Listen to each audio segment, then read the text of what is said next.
We've also been getting a lot of questions about how this may impact waterfowl, how this may impact our restoration activities, kinds of things that we have been doing and what we might be doing. So let me try and address that as well.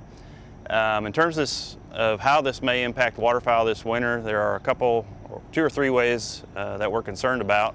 First and foremost, if oil is present anywhere, birds are subject to oiling, and oiled birds usually suffer mortality, so there's the potential for that sort of a direct effect. The second possibility is that some of their foods will either be destroyed by the oil or the dispersants, or contaminated by the oil or dispersants. In either case, there would be impacts to waterfowl. If the foods aren't there, the birds will move on. They'll have to find somewhere else to go.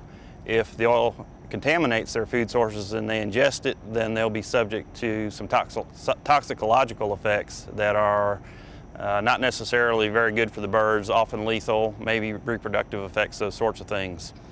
In terms of DU projects that may be affected by oil, generally we feel like we're going to be okay there. We do have one project down at Passalutri Wildlife Management Area that's it's called a delta splay. It's a diversion, allows fresh water into a small segment of the marsh. Those diversions are actually helpful in a situation like this because they increase the flushing of fresh water from the Mississippi River through the marsh. So if oil were to come into the marsh, you could see that flushing it with fresh water would help to some degree.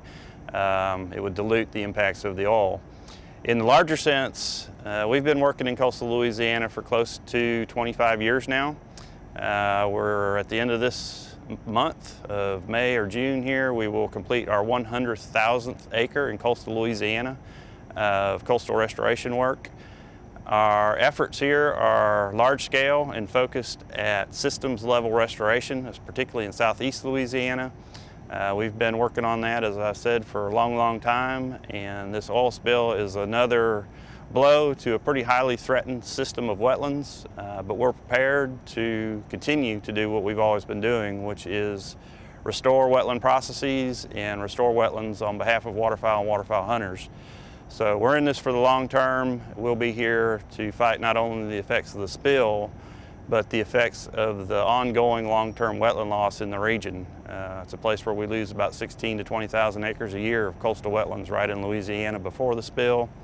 And we were aware of that then, we're aware of it now, and we're going to continue to do that work to offset those losses.